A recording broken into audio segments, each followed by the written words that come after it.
Welcome back to our Shattered into One podcast where we are talking about emotionally healthy spirituality. We are in chapter 3. Today we're going to be discussing going back to go forward. My name is Jess Conrad. I am the licensed professional clinical counselor here, and this is the beautiful Laura Wentworth, who is our early childhood and development professor. So, just so you guys can know us, I think we'll introduce ourselves. We haven't been doing that. We're kind of new to this. That and I don't follow a script in anything that I do ever, so we're gonna try it. But we're But so yeah, glad that you're listening. We're so glad that you're learning. We're so glad that you're following along. The Lord is gonna do some really good work in your heart if you follow along and you do this whole book study. I think I mentioned this maybe when we first started, but this was like one of the first books I read when I gave my life to the Lord after I came out of my BC days, my before Christ days. Just refer to those as the BC days, the dark days. yeah. Um, and as I read through this a second time, there's so much that I'm recognizing that even though I only read the book one time back in 2000, I think this was probably 13 or maybe 14. Um, the things that he has written in here probably didn't just like give me the epiphany, but I think it was the start of it.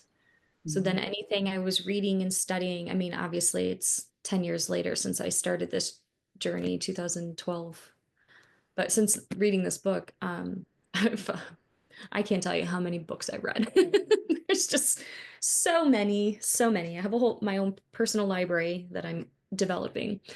Um, but it's like as I'm reading through this a second time, I'm just like, this has become so deeply ingrained in my practice, how I Mhm. treat clients, how much this has helped me overcome a lot of my own mental health struggles, my own emotional dysfunctional processing.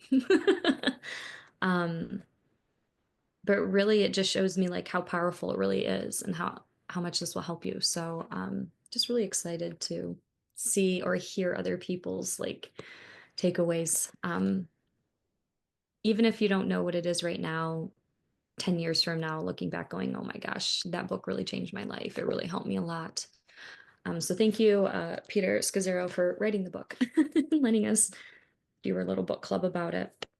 So, how was the book for you as you read the chapters about family dysfunction and our roles and how it shaped us and how we continue to kind of operate in some of those dysfunctional habits?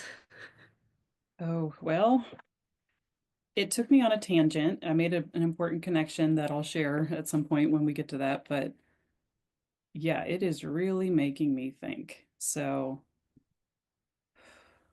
I don't know. It's one of those books where as you move through the chapters, you'll read something and then the tears will just come to my eyes because I'm like that just cuts real deep, in the best way. But And I love that this is your first time going through this and you've not really done a whole lot of like family healing, like generational Enneagram type.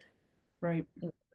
So this, you're kind of like like I've done all this, before. I had to do this when I was in college, when I was studying, psychology and my counseling in my counseling program. So like I'm answering these questions and I'm like, dang, well, back when I first was going through this is all the ways I would have answered that. Today, it's like I really have to get quiet and be like, all right, God, what's still left in me? What's still Yeah. here? But for Yeah. you, it's like these epiphanies are going to just pop, like little bubbles are just going to be like, dee, dee, dee, boop. You're like, oh my gosh, I just heard that go off in my head. finally came up from the surface. And you want the visual I have is like thick, uh, like dirty, gross, sludgy oil, like tar.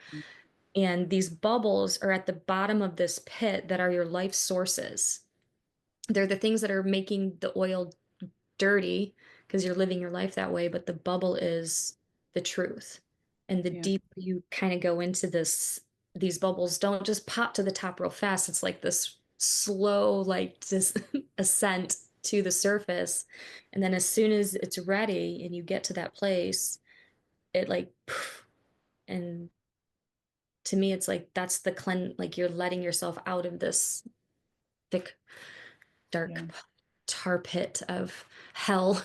you- you've been mentally and emotionally holding yourself hostage to without realizing it. So, Well, and I think that's the other thing too. So the other, on the flip side of it, realizing that like this epiphany that I had this past chapter, this is making me emotional even saying it, has made me think like that there's also now I can see when I've forgiven some people already, and now I can see where they were protecting me. And like that, seeing the flip side of it, and I know that my dad listens, so hi dad, I love you. But I'm now seeing like how my parents and how my family stepped in for me. And I think I had to work through a lot of those anger issues first before I could see that, or Mhm. remember that, if you will. Because I know that it was there, but when you have a lot of conflict in your past and you have a lot of trauma in your past, your brain wants to just remember the negative.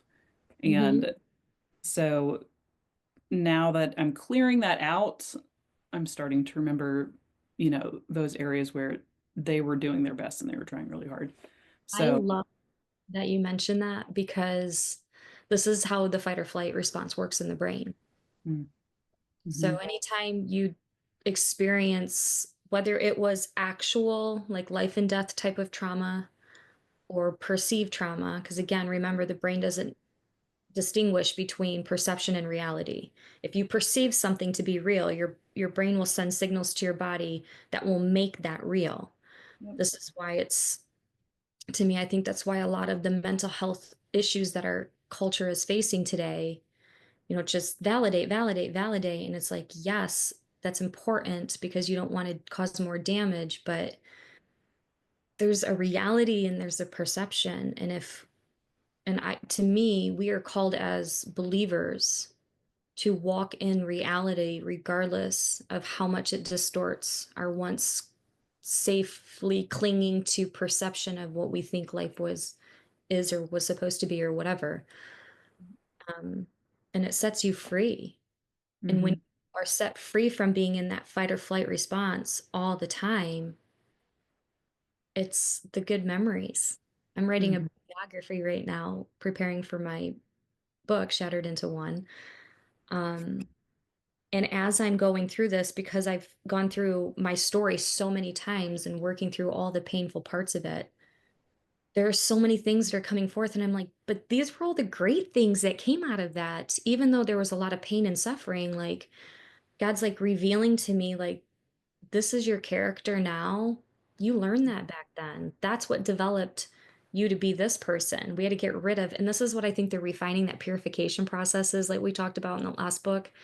Yeah. We're going through, God's going to take you through the refining period, and then He wants to purify you. And so you Mm-hmm. have to work through, and this is the hard part with families. We have to talk about the hard things. We have to talk about those deeply embedded emotional wounds because once we get all that negative stuff out, now all of a sudden I can remember all the positives and I can see the benefits that came from it. So I have two really big ones that happened to me over the past 10 years that I'll also share when we get there. But I look forward to hearing yours. So, Getting ready. huh? I'm getting ready. Tissue, yeah, get your tissues. I I, bawled my I bawled my eyes. So we do these meetings at my church on Thursdays. And I just cry the whole time I'm there. Like I'm like, I've already been through this. I've already like worked through this so many other times, but it's like it's so real and it's raw and it's necessary to feel your feelings anytime and every time they come out. I mean, I still have overwhelming emotions at times that hit me like a tsunami. I am much better at managing them and handling them, but the emotions are still there. yeah. Fixing, correcting your mindset to be that of in your true self, not your false self, is going to help you overcome a lot of those. So, Mm-hmm. going back in order to go forward, breaking the power of the past. So, emotionally healthy spirituality is about reality, not denial or illusion. So, denial and illusion, I would put into the category of also perception, especially if it's a false perception. Mm-hmm. Um, True spirituality frees us to live joyfully in the present moment, breaking free from the destructive, sinful patterns of our past to live the life of love God intends. Um, So he talks about his family throughout here, but we're going to kind of just talk about ours, I think, and save because you have the book. So Mhm. the two critical ingredients to go back in order to go forward, he says, number one, the blessings and sins of our families going back 2 or 3 generations profoundly impact who we are today. And number two, discipleship requires putting off the sinful patterns of our family of origin and relearning how to do life God's way in God's family. So, the power of family. What happens in one generation often repeats itself in the next. We know this is true. This is coming through like when people suffer from addictions or they have mental health disorders or physical ailments, chronic illnesses. It's like, well, if your parents had it, you're more likely to have it. And so this is what this is talking about. And then we'll learn and kind of dive deeper into that part of the neuroscience when we read Dr. Caroline Leaf's book. It's called Switch on Your Brain. And she kind of explains the neuroscience behind what this generational passing down looks like. And one of the things I remember, I don't know if she said it or I heard it somewhere, whatever. Whoever said it, I'm quoting you, but they said sometimes the people who go through and have the hardest childhoods and upbringings are the people God is equipping to break your family's generational curses. It Mhm. sucks, and I cry because I'm pretty sure that's my role in my family because I come from a very dark past. Just a very painful thing. And it's not any different than anybody. People, we've all been through some crazy, horrific things. And some people's are worse than mine, and some people's aren't as bad. But the root of that fear is equivalent in God's eyes. So he wants to heal everybody. It doesn't matter how deep your pain and suffering was or how shallow that might seem compared to others, because you can always compare it to somebody else's who was worse, who was worse, who was worse. Um, but it's our sharing of the stories that help us feel less alone and more connected. Yeah, that makes me think too, like, and that's, I think I try to not get caught up in the comparison, but I also try to find a compatibility. And I feel like we know what fear feels like between two people. It's very similar, and that's or sadness or joy or whatever those things are. We can share in that, even if the experience wasn't exactly the same, but we can empathize with each other because you can say, "Wow, I can't imagine how hard that was for you or how dark that must have been, but I have felt that before. I have felt fear. I have felt anxiety. So, you're not alone in that." Um, You and that mentioned, has helped me a lot. Go ahead. yeah, just what empathy is. Yeah. Brene Brown talks about empathy as a skill that you build. Um, and it is. People, when I hear people, they're like, I'm just not very empathetic. And I'm like, that's because you're not willing to go to the emotionally dark places in yourself that connects with somebody else. Right. You're superficial, you push it aside, you are uncomfortable with your discomfort because I won't go to the uncomfortable place in me. Hmm. How are you supposed to empathize? So I think one of the questions in here he talks about is how we have to draw, in order to draw closer to God, we have to go deep within ourselves first. We have to understand what's going on inside of me to draw near to others. And God helps us, he reveals those truths. The Holy Spirit will reveal those things to us, but we have to be willing to go forward, right? Like you have to go to that sad, broken, hurtful, traumatizing place, Hmm. experience it in the present moment with the truth of your strength that's within you, knowing that that can't harm you today if you ever want to heal from that and be able to let it go, and recognizing this is how it's distorting my perception. That Hmm. experience is making me believe something in the present moment that's not true, but because it feels like it, I make it true, which is the opposite when I'm doing therapy work with clients that are like, well, I want to say those things and I want to do those things, but I don't feel like it. I feel like I'm lying to myself when I do that. And it was like, well, how do you know you haven't been lying to yourself for 30, 40, 50 years? And Hmm. this is finally the truth. And it feels uncomfortable because the lie you've been living feels you're more comfortable with that. Yeah. Familiarity. So Right. it's not about how you feel. This is the truth. How are you going to apply it? And Hmm. if you don't feel like it, just keep doing it. Your brain will do what your brain is supposed to do, which is take your thoughts and make them real. Like that is how it moves through your body. Yeah. So, and this isn't like that voodoo type, no, I'm gonna manifest my future, by my thoughts. Like that's witchcraft. So we're not talking about that. This is, I need to really look deep inside myself and ask the Lord, what way am I thinking that is not in alignment with your truth? Mhm. That's what I want to become aware of. Does that make sense? Yeah, it does. I It hope so. does. Yeah, I think, that has been a big fight for me because one of the one of my tendencies over time has been to internalize things and make up my own story because if you live in an environment where nobody is talking to each other about what just happened, then in order to rationalize it, your brain will tell you things. And so many of those false narratives are what I am trying to bury, or trying to get rid of.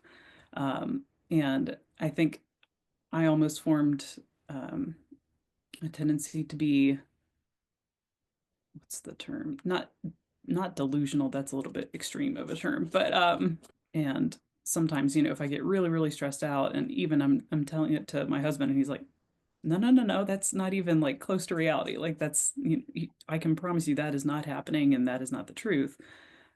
And it brings me back down to reality. And I think I realized that growing up, that was my tendency to just, I had no emotional control either, and that I didn't know what that was.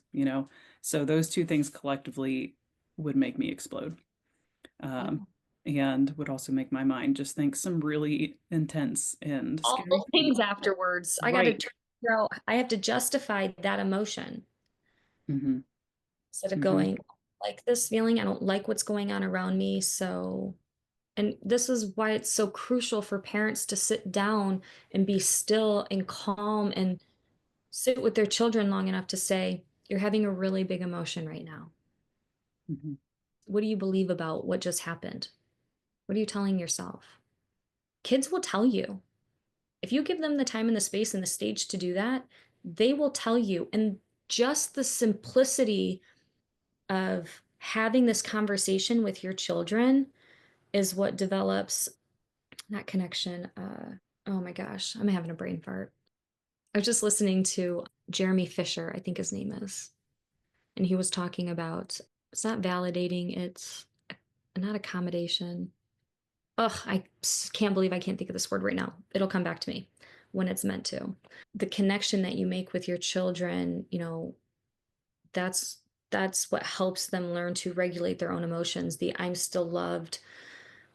Okay, that was maybe thrown way out. Now I understand it better because you explain things to me. I have a new vocabulary for my cognitive pathways, my brain in the future, my subconscious mind to resolve this the next time I have a feeling like that. I'll challenge it as opposed to just, yep, here you are again. This is what you, and this is the argument. You always do this. You're never doing that. You're so this, you're so that. I'm guilty of it. I go into my emotional inner child's mind and I start, thinking in that way. And then it's pausing and saying, okay, you don't always do that, but you've been doing it consistently. I'm noticing a pattern, which is bringing why this flood of emotions is coming. And I am believing that you're always doing it. Now, side note, if you're dealing with somebody who has more of a narcissistic personality disorder or a borderline personality disorder, and you feel like they're always doing something, there's probably some truth to that. So this isn't just black and white. There's always a spectrum, and you have to understand the emotional maturity of the person that you're having these conversations with and where they're coming from, which is why it's so important for you to just focus on yourself and where you are at. And then when you recognize that somebody's like, well, they're just blowing this way out of proportion. And it's like, yep, now that you've grown out of it, you're more aware of it. So Hmm. if they're blowing it out of proportion, do you think telling them that is going to make it any better? Because it didn't make it better when you were going through it. Rather, I can tell you're really upset about this, recognizing that feeling, reflecting that feeling. It sounds like you're really frustrated. It sounds like you feel like I just attacked you because I told you that I wasn't willing to do this. And then you need to know your boundaries. I understand that you're really upset, but I'm not okay with being screamed at. So if that continues, I'm going to walk away from the conversation. Mhm. That's a boundary. That's a respectful boundary. That's a, I care about you and your needs, but I equally care about me and my needs. And I want to be here for you, but I'm not going to let you walk all over me and your emotional distress in the meantime. Right, right. Which is why as soon as I get all upset, I'm like, give me freaking 15 minutes. I got to go deal with this emotion.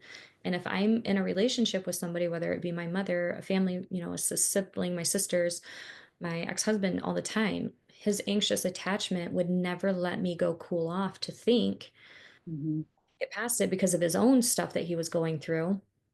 And it just escalate, escalate, escalate. Just the day that we left for Jamaica, I walked into my mom doing something that was really upsetting. I overheard her say something that was really upsetting to me. And she was like, and I just walked in and I went to walk out. And she's like, hey, can we talk about this? And I was like, no, no, we mhm, cannot. Because right now I'm going to pop off and say some things that I don't want to say to you. So I don't. And then she was like, well, blah, blah, blah, blah, and kept going with it. And I snapped. I'm mhm. so sick of this. And I let it all out and I walked out the door and left. And we had 2 weeks to Yeah. simmer down because she took a vacation the week after I got back. So we didn't see each other for about 2 weeks. But I sent an apology out immediately. I don't want my mom to think like I'm doing this maliciously. But I do have inner child wounds still that are attached to that relationship. So until we work through that and and that's what God's working through with me right now is my relationship with my mother, the woman who's my best friend. I love her more than anything, but there are some really deep-seated childhood wounds that I'm still harboring. They're in there. And this is where it's like, I want to bring this out. I don't want to hold on to this anymore. I have to let this go. So Mhm, mhm. And I emotions think are a warning sign. They tell you what's wrong. they sure are, yeah, and it's important to tune into them, and I think they can be really overpowering, and they can be really, frightening if you're not familiar with how to handle it. It's just learning, you know, what the steps are in that situation, and like you've said before, the emotional brain versus the logical brain, like, that's where it gets to be really challenging, and just taking time to cool off and feel through those feelings, cry it out, whatever you need to do until things come from here to here, then it's really, you can't force yourself to make sense of anything. But what you were referring to a minute ago with the trust between an adult and a child, that in early childhood we would call that a positive attachment. So Mhm. when you have a trusted caregiver who in those moments responds with empathy and love and a calm demeanor versus screaming in response, that's when that child learns to trust that adult. They will also learn to do that again, depending on your interaction with them. And that's when they go to childcare or they go to public school, whatever it is, that becomes a secondary attachment, depending on how that teacher treats them. So Yeah. it's a pattern of I need a safe person that I can go to when I'm upset or when something happens. I need somebody I can go to who's not also going to react that way. And I think that was what I was missing a lot when I was a child. And except for, I will say, I went to my mom a lot, and she is a great comforter. Like that's something that, because it was just her and I for a long time, and she was always willing to dish out hugs, and her way of loving, which this makes a lot of sense now, was she's a gift giver. So one of her love languages is gift giving. And I remember in particular, right after my dad moved out, I was 7, that Mhm. she went and bought me a Polly Pocket. And girl, let me tell you, I have an expansive collection to this day. I actually gave them to her because when I was like 12, I thought, I'm too cool for these. I tried to throw them away. My mom was like, oh no, those are mine. So, but then I just started collecting Polly Pockets, and I don't know if that became like my way of coping as a kid, but I would Those are play with coming. those. Yeah, and it was just something that made me feel better because An extensive collection of stuffed teddy bears. you do. I have dogs. I used to. No, no, no, no. I gave Oh, those away years and years and years ago. And if I hadn't given them away years ago, my dogs would have tore through them. oh, Because they'll go through, you know how they are with stuffed yeah, animals they and stuff. love them. So when we talk about borderline personality disorder, children seek a comfort item. When your home is kind of chaotic, there's a lot of fighting, yelling, screaming. People with borderline personality disorder have what's known as the disorganized attachment style. Mhm. So there's anxious, there's avoidance, there's secure, and then there's disorganized, which is the anxious avoidant combination. And so they have one caretaker who's the nurturing, loving, calm, always there for you. And then they have another parent who's always loud and screaming and fighting and yelling and hitting. And so you avoid that parent, but you love the way this parent loves you. Or maybe you have one parent who's bipolar. And so sometimes they love you and they nurture you and they cling to you. And then other times they're the ones that are screaming and fighting and yelling. Mhm. Parents that have narcissistic personality disorders will do the same thing. They're screaming and yelling and blaming the child, and then they're love bombing them. And so we Mhm. learn to grow attachments to the love bombing phase, and then we kind of put our own needs aside because it's like, well, it'll get better. It'll get better. It always gets a little bit better. And until you understand like what that cycle of abuse really looks like, you get stuck in it. I mean, this is what Stockholm syndrome is. It's a real thing. You're so Yeah. desperate for that parent to love you that regardless of how badly they treat you, you develop this hate for that person, so you avoid and you pull away, but then you're as soon as you do and they're not responsive, it's like the anxiety kicks in and it's like, well, why aren't you calling me anymore? Why aren't you here for me anymore? And why don't you don't tell me that you love me as much as you used to, and you don't, and you start stepping more into that anxiety. And Yeah. so Yeah. just a secure attachment, to me, you got to have that. The Lord is who's going to teach you. God's going to help heal that part of you because he's consistent always. Yeah. Yeah. He doesn't come at you. He doesn't pull, like, he's always consistent and he shows up when he needs to show up and he comforts you in all of the pain and suffering you go through. And that's where you start to build this trust again. Because Mhm. that's trust, that's Eric Erickson's first stage of psychosocial development. Trust versus mistrust is the first 18 months of a child's life. Yeah. So And learning, those are extremes. Like if your parents are neglecting and abusing you and you're not getting held or taken care of at that early in life, right? These attachment styles aren't only impacted by your parents. And we'll probably read that book Attached on attachment theories at some point later as we go. But relationships with teachers, like you said, those secondary relationships also will impact your attachment style. mhm. Boyfriends, girlfriends, partners that you develop over time, that's going to impact your attachment styles. And if you don't have something rooted in a consistent and stable environment, your mind is going to do whatever it can to survive all throughout your childhood. And then you're going to become an adult who now has to try to function in society where somebody's like, yeah, you can't do that. And it's like, yes, I can. I could do it at home. You're Mhm. out to get me. Everybody's out to get me. You just don't like me. And it's like, no, it's not that they don't like you. It's there's values and boundaries that one person's abiding by and you're not. And you're personalizing the fact that somebody has values and boundaries that they're living their life according to because you live your life according to the emotional roller coaster you're on. Mhm. If it feels good, Mhm. it's great. If it feels bad, it's evil. And that's where we get caught in this black and white thinking. Does that make sense? It does. Yep. So, Story of my life. girl, let's get into that. Alrighty. I'm going to read questions from the actual workbook Okay. that's correlated to the book. So, here's the introduction. Emotionally healthy spirituality involves embracing God's choice to birth us into a particular family in a particular place at a particular moment in history. That choice to embrace our past grants us certain opportunities and gifts. It also hands us a certain amount of emotional baggage for our journey through life. For some of us, this load is minimal. For others, it is a heavy burden to carry.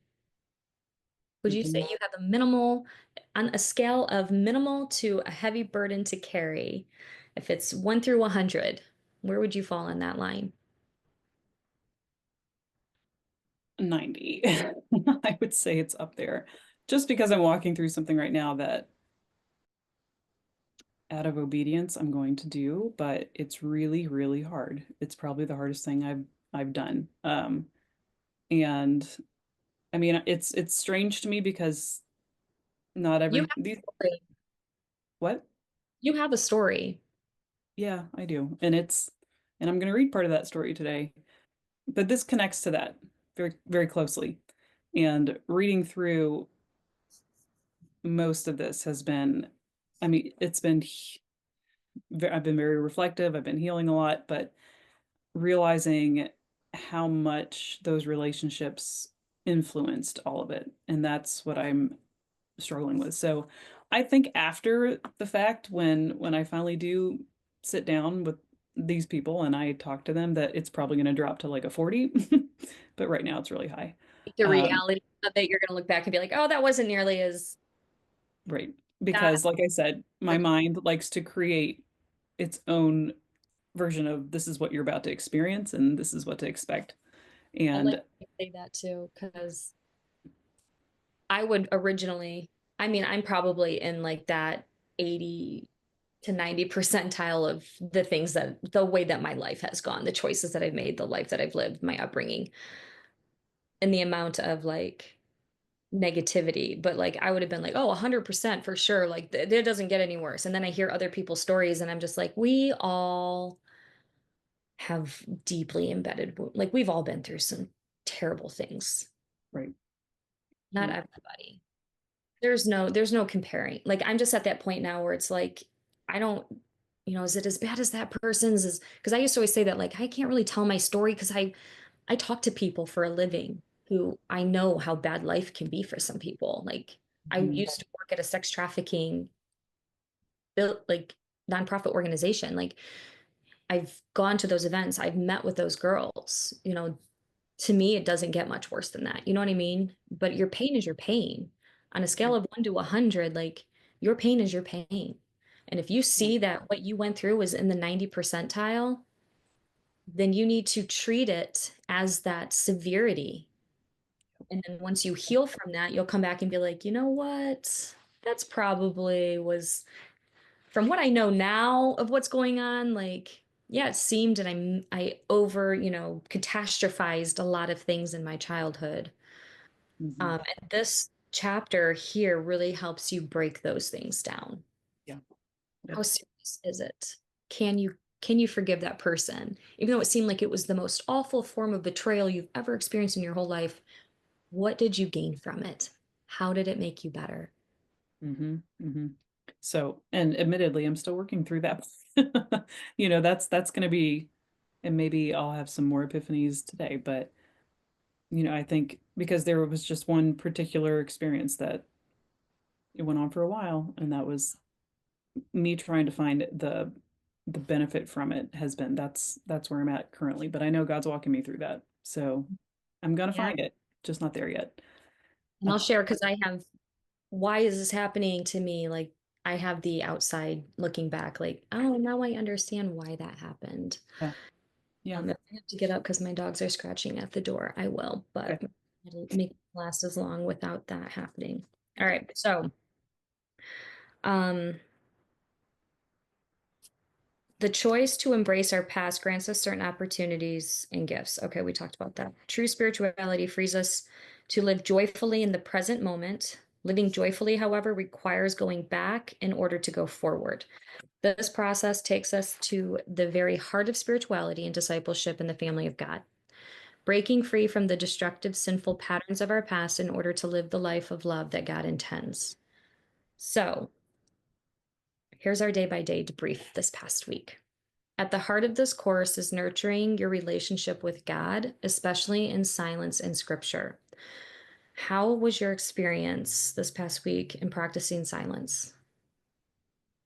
So, a part of this study is you spend 5 to 10 minutes or longer, I would say minimum. So, they do 2 minutes of quiet stillness, and then you read the devotional and you go through the prayer and you ask a question, and then you sit and quiet for another 2 minutes.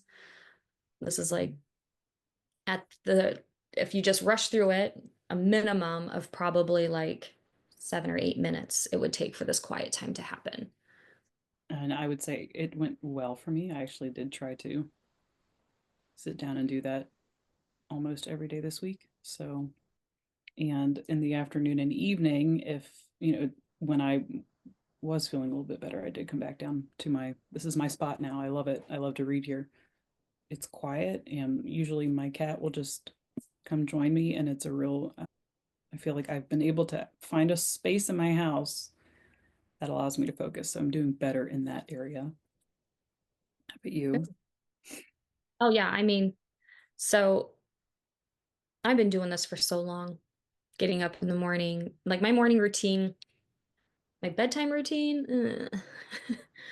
But when I first started following the Lord, um, I was probably praying and journaling and reading the Bible for at least 3 to 4 hours every morning. Like I didn't care. I didn't care about anything else except fixing what was going on in my head. The screaming, the torturous thoughts that I was having, the you're never going to be anything. Nobody likes you. You're all alone. Everybody leaves you. You're such a burden on everybody's lives. You just should disappear. That was so loud to me.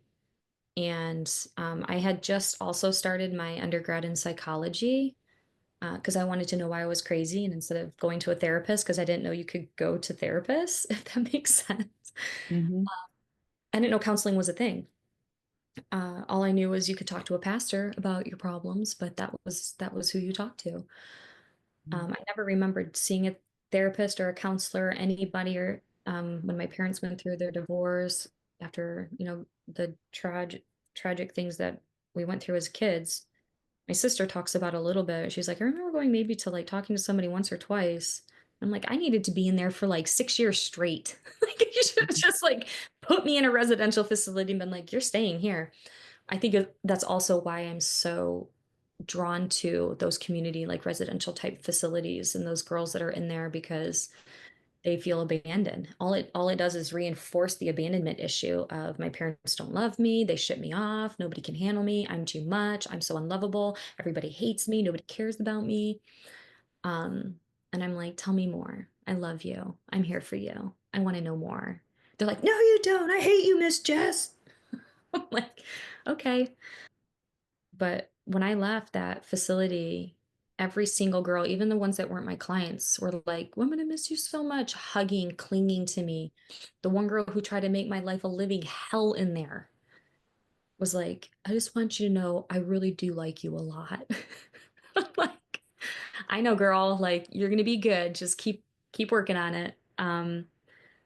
But my heart just like goes out to them because that could have been me. Like I just instead figured out how to suppress it and play sports and do other things to not think about that part of my life. And we all kind of just pretended like that man, my biological father, like he just didn't exist one day in our lives. We never talked about him. We never reflected on anything. We never talked about how he hurt us. Like it was just like he was in our life. We hated having him in our life. And then boom, one day he was gone. Wow. So it was like I had this very divided childhood where it was like, ah, and then it's like, okay, everything's fine again. Let's just pretend like that never happened. And that Yeah. created a lot of the cognitive dissonance that I had because it was like these past experiences are creeping into everything that's happening. If somebody at school, was spread a rumor about me, it's the end of the world in my mind. I want to leave. I want to get out of here. I want to die. Like I have to or I have to prove to you that that's not who I am. And so I'm clinging and I'm trying to be perfect and I'm trying to say all the right things and do the right things. And it's like I want to be friends with you, but I can't stand you because you're always like I'm best friends with you one day and then you hate me the next day. And then I stay the night at your house over the weekend and we have a great time. And then I come to school on Monday and you've already spread 20 rumors about me, about what happened over the weekend that you made up. And now I Hmm. have to live through this again. So there was so much of that type of bullying going on that all it did was exasperate the BPD symptoms that were in my head that I wasn't talking to anybody about to try to heal from that. So the first thing when I gave my life to the Lord, he said to me was, I don't know if he said it to me or if I just knew, like, give me the first of your fruits. And that's not just like the first 10% of the money you make. That came later. It was the most precious thing we have is our time. Will you give me your time? When people are like, oh, I just get so busy and I don't have time for that and I don't have time. Do you say that to your kids? Do you say that to your family? Do you say that to your friends? Sorry, I'm just so busy. I don't have time for you, but I love you and I want you to be a part of my life, but I just don't have time to make for you to be a part of my life. But anytime you want to be a part of it, you can come do with me what I'm doing. And that's how we treat the Lord, Yeah. where Yep. I'm like, Dad, I don't want to do that. You will be the number one priority in my life. And I don't care if I'm late for work. I don't care if I don't get to sleep in. None of that mattered. When I first was going through this, I was like all in. Obedience was my number one goal. How can I be obedient? I just want to say yes to the Lord. What do I have to sacrifice? And my time was the first thing, my desires, so to speak. Hmm. Hmm. So That's how you putting get to know him too. Like that you have to spend eight, time with. 10 minutes aside every morning to just read through a devotional or say, Good morning, Lord. I'm just going to breathe through this for 5 minutes. What people don't understand is everything you're so worried about controlling and getting done in the morning. When you transition your time to saying, Lord, I give this to you, He then starts orchestrating everything outside for us. Mhm. Your kids start to listen more. They get up on their own. Traffic, you don't get stuck in traffic. You don't have to wait in these long lines at the grocery store. You get the front row parking spot when you pull up to a building. Like he starts doing the supernatural and he's controlling everything going on around us. So we're either fighting against what's going to be happening, running late, trying to be busy and doing everything on our own, or we're like, I'm slowing it down. This is where I'm at today. I will give you my time, Lord. I want to be in your presence. I want to be with you more than I want to be at work or doing this with my kids or doing this with my husband or my wife or whoever. Because when you put that first, he's like, okay, now I can do everything else. Mhm. Mhm. And when I started to experience that, and I can explain this to people, and it's like, yeah, right, whatever. Because I was the same way. I was like, yeah, right, okay. But I was obedient to it, and I said, I'll do it. If that's what you want me to do, I'll do it. Mhm. And it was through that experience of me actually doing the action of it, right? We talk about you can have faith, but faith without works is dead. Our faith grows when we experience things through the actions that we take. Yeah. So it was through me experiencing this that it became my reality. Like Mhm. that's truth now. It's not, I believe that it's not a belief. Like this is reality. This is fact for me. There is no getting around it. People can try to talk me out of, oh, I hear people all the time, oh, people who believe in the Bible, like you're so brainwashed and this, that, and the other, and you're just entrapped in your own false religious beliefs and all this stuff. And I'm like, I didn't build a relationship with God through a religion, though. So everything you're saying, like, none of it impacts me in any way, shape, or form. I am not intimidated by that. What I know is that I have a vision, I have sight to see something that you've never experienced, and you're trying to convince me that my experience isn't real. Mhm. And it's not just the experience of the false self, it's the experience of the true self, the truth that God brought in that has overcome the false self. Because I used to believe what you believe, I used to think that way.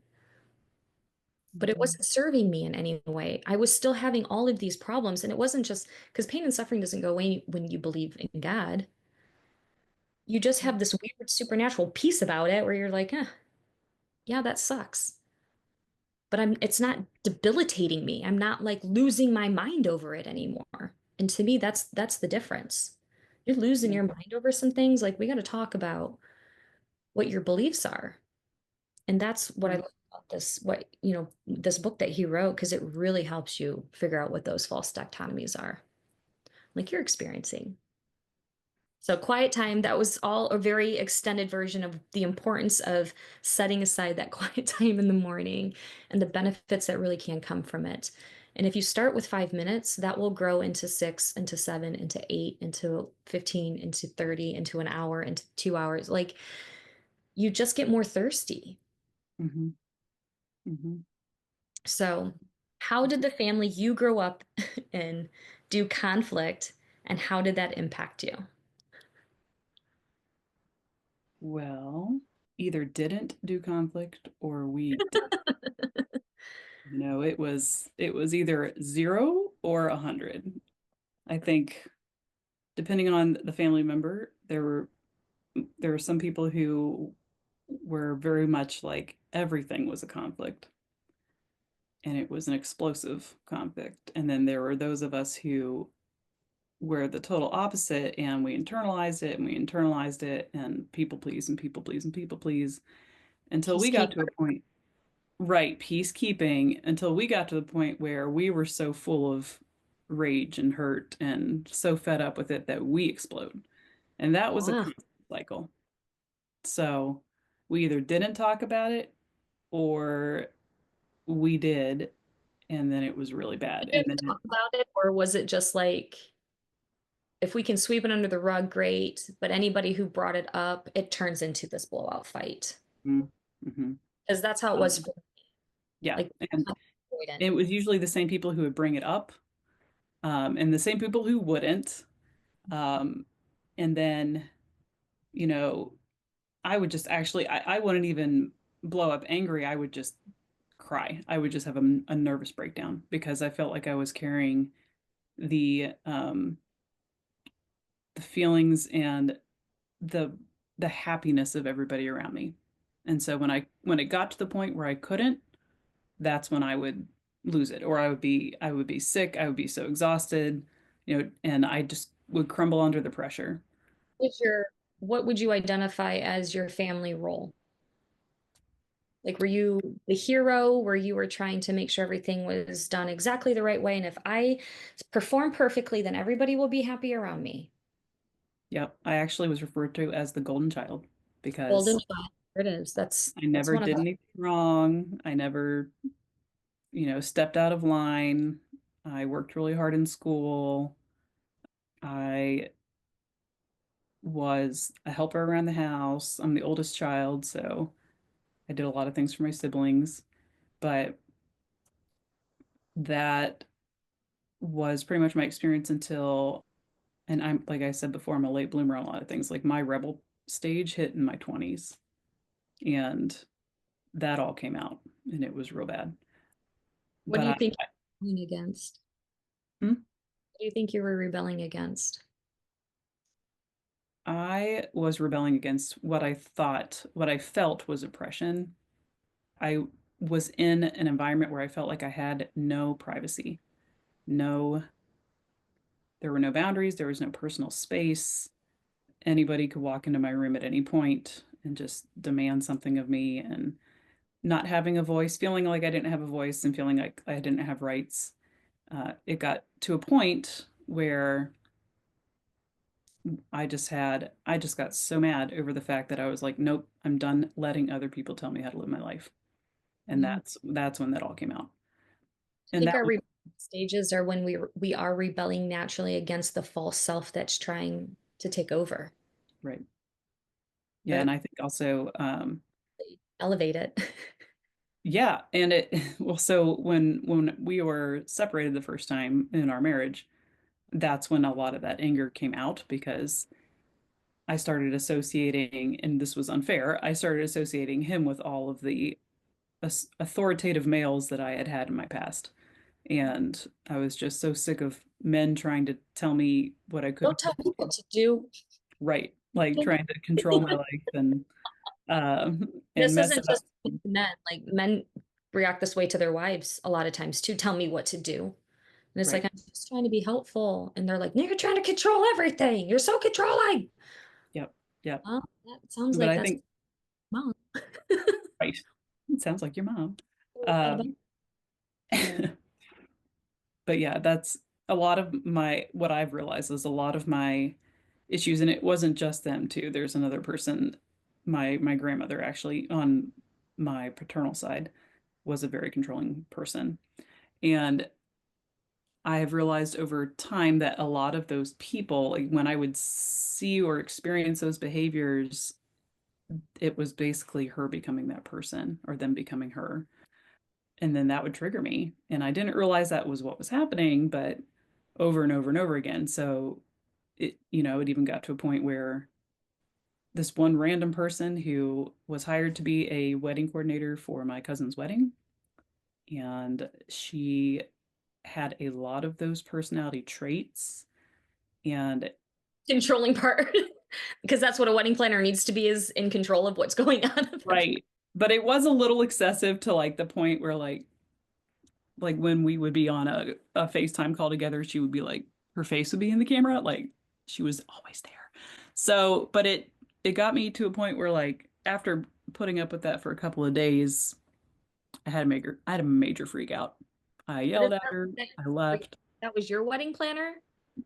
My cousins. This was See, a this was but the that, did you like, so what do you recognize I that you was were wrong in that situation? that I did wrong in that situation. Revelation moment right now. So Right, you're getting pissed off about somebody who has nothing to do with anything to do with your life. right. And she was very confused as to why I was so mad at her. Yes, I would be too. This isn't Hmm. your wedding. This has nothing to do with you. Why are you so upset? And it's simply because you were projecting your own anger with your grandmother still onto this woman, Yep, where it would have been like, listen, this is your wedding. If you want her involved in everything, that's on you. Like, what do I care? And right. this is how we personalize things. Like, this is what that personalization is. And then we project our perceptions of that person because you remind me of this person, so you're evil because that person's evil to me. And that's dichotomous thinking. This is when we get into this polarization. So the higher and Hmm. higher negative polarization becomes, I got to figure out, okay, how do I balance it out?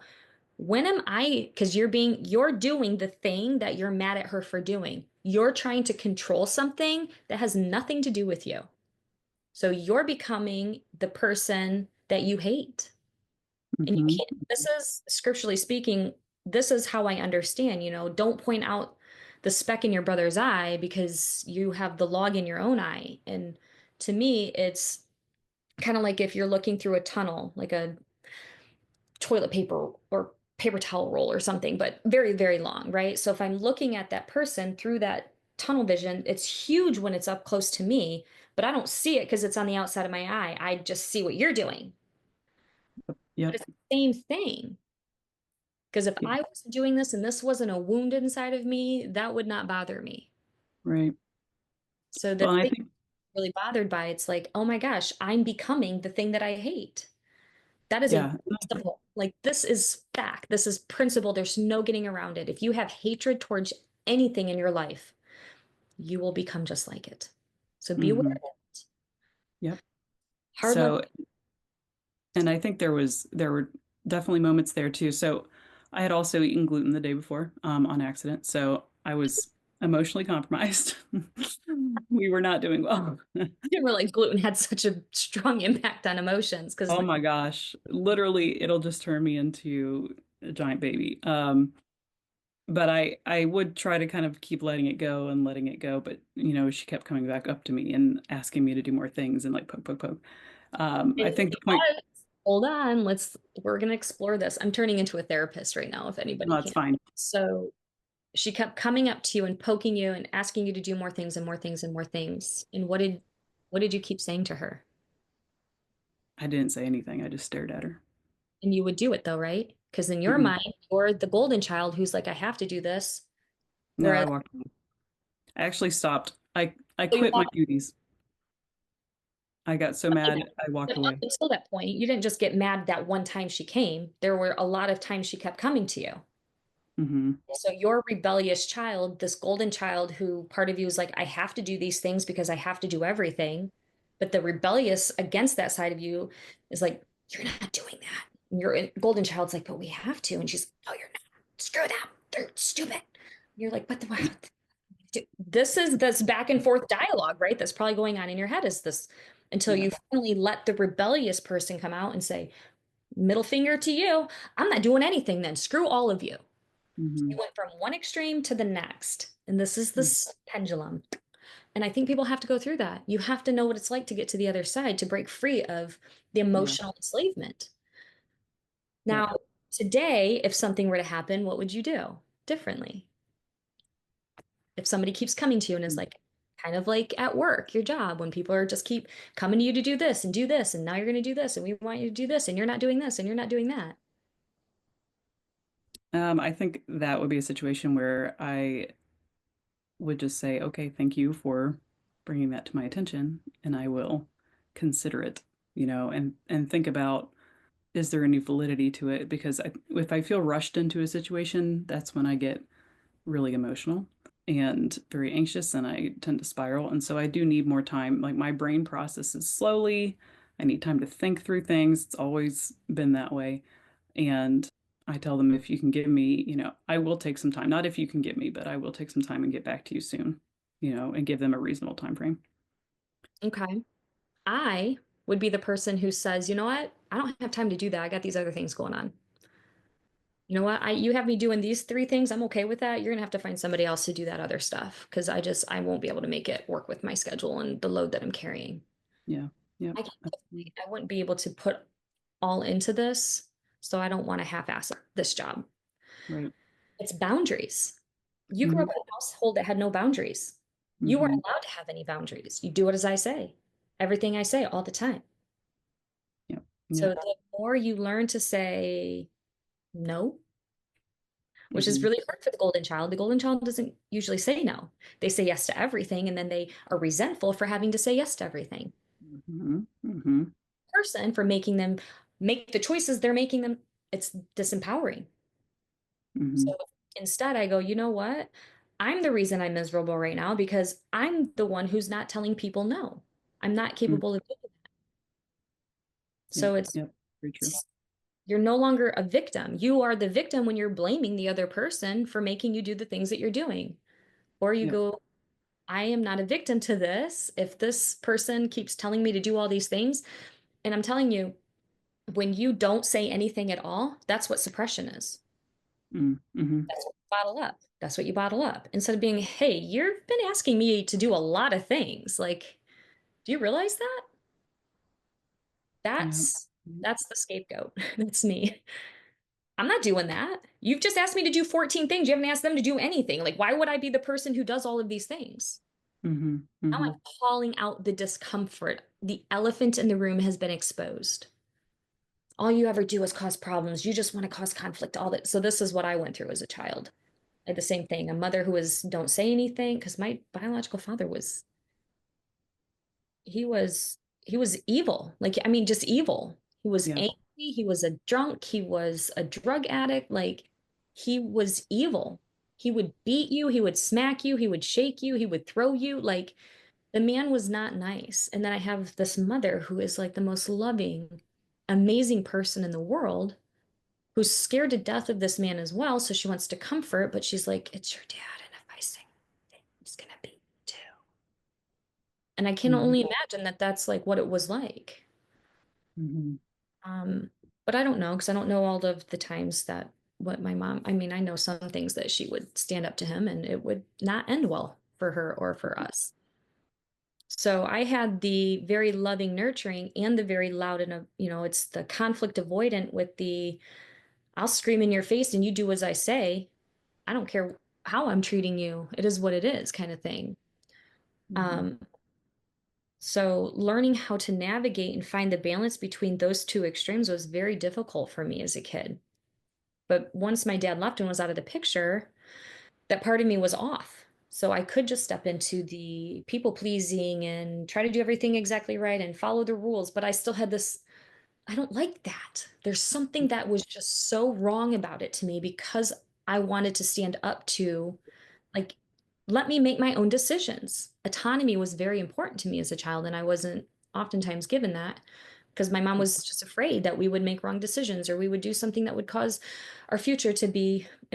I ended up doing that anyway, so it didn't even matter how much she tried to protect me. It was the more she put limitations on me, the more I wanted to push against those limitations. Yeah. And that's what kind of led me down the dark road that I took. Because at one point, you become an adult. I was 18 years old. Like, what are you going to tell me? I'm going to do whatever I want now because you didn't let me do anything I wanted to when I was a kid. That's not true, but that was the way I thought as a child. That was Yeah. my mentality. The things my mom didn't want me to do were all the things that she knew could lead to bigger problems, which a lot of times, sometimes they did. Um, but for me, it was like, I just wanted the opportunity to show you that I would do the right thing, that I could Mhm. choose to do the right thing. I wanted to see that I could choose to do the right thing. And that didn't happen until I was in my late 20s because I just did whatever after that. That rebellious side of me came out, and I was just like, I'm gonna do whatever I want. And it's not as bad as that, and it's not as bad as that, and it's not as bad as that. But it still wasn't good. You know what I mean? Does that make sense? Yeah, it does. Yeah, because I was also in my late 20s when that happened. Uh-huh. Yeah. Um, I was also told not to feel certain ways. Well, you mm, should feel like that because of this. And this is how you can correct that feeling. And this is how you can not feel those things. Yeah, my mom was very good at logically dismissing emotions. And it's not that the logic wasn't accurate. I mean, it was valid what she was saying, but it felt so awful inside of me because you can't logically dismiss, you can't logically get rid of your emotions. right. It doesn't work. Your body and Mhm. your mind and heart don't connect in that way. I have to And feel even if my feelings, explain my feelings, understand my feelings. Once the feeling has been exposed, now I can go, oh, well, I guess that doesn't. Now we can bring the logic into it. mhm, So when I work with people who are like, because I always can see when somebody's trying, when the argument, the conflict is one's logical and the other's emotional, and they mhm, can't see each other. There's like, they just are arguing. And I'm like, listen, this person's arguing how they feel about something, and you're trying to correct that feeling with logic. mhm, You can't do that. And it's like, well, I'm like, you have to, and unfortunately, you have to validate the emotion first because that's just how the fight or flight response works in your brain.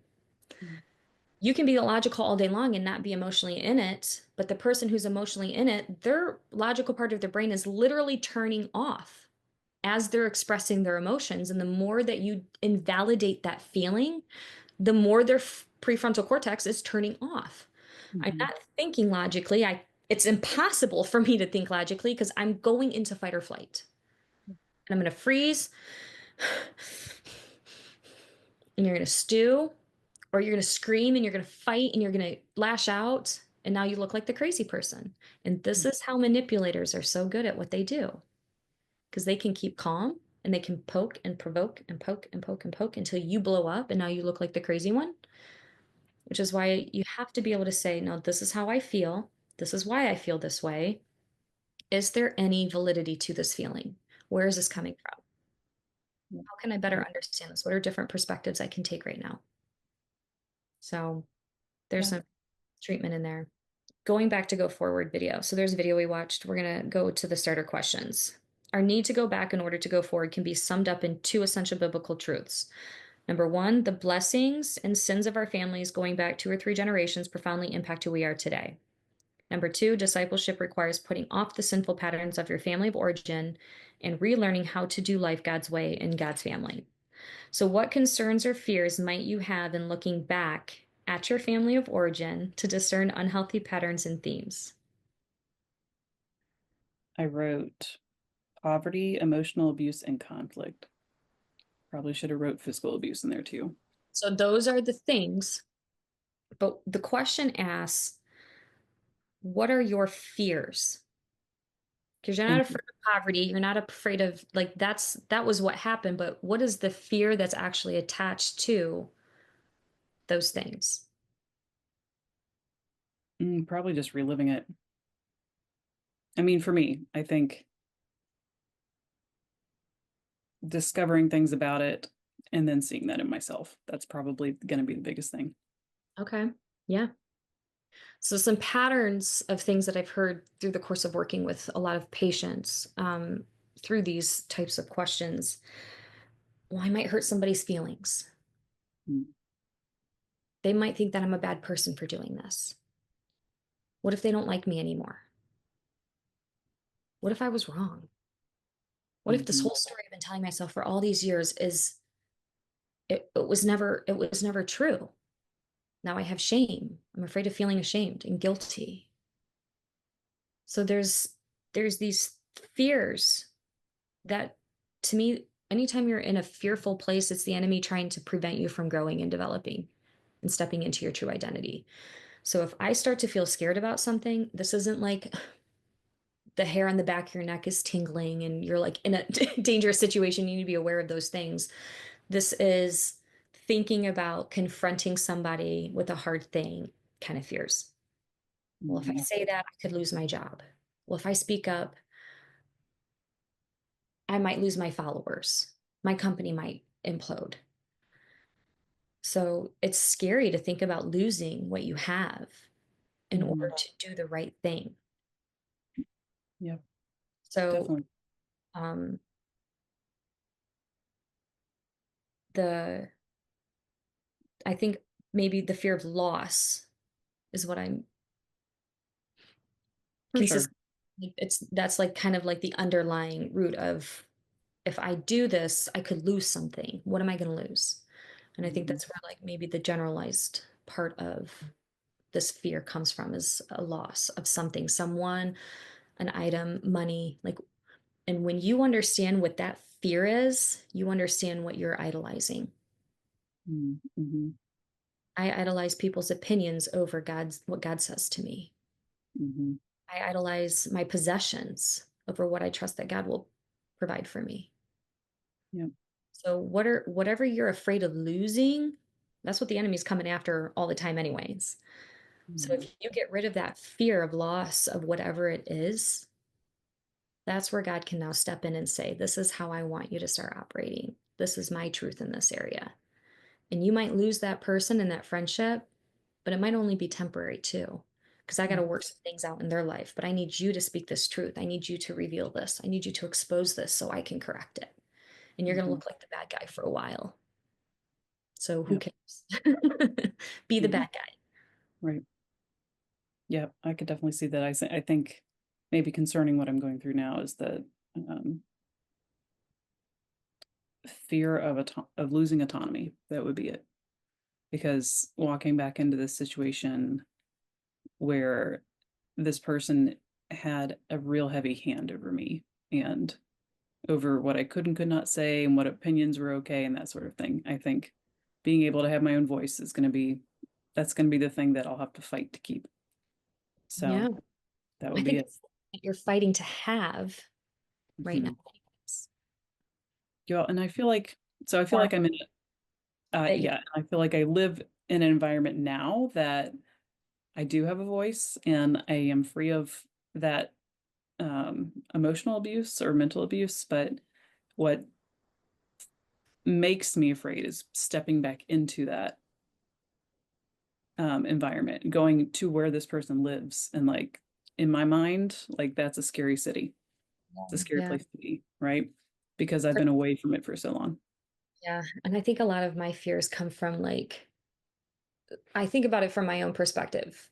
I'm easily offended sometimes, maybe too easily offended sometimes. And that's something that God's been really working in me, where He's like, offense is a choice. You're choosing to be offended by what that person said. You're choosing, and it doesn't mean that what they're saying isn't hurtful or doesn't, isn't a net hurt, isn't something that's bothering me or that I'm not allowed to be. But it's the mentality of it where it's like you're choosing to be offended by that instead of speaking to it. Yeah. So pay I could. attention to those cues. Hmm. Hmm. All right. Genesis 50, 15 through 21. The family is an emotional system of two or four generations who move through life together in different places at different times. When we are born into families, we inherit their ways of relating, their values, and their ways of living in the world. Adopted children inherit not only birth family traits, but draw on traits from their adoptive family. Your family's story and your individual story cannot be separated. Joseph loved the story of this. I was just like, yep, I can relate. Joseph is an excellent example of that reality.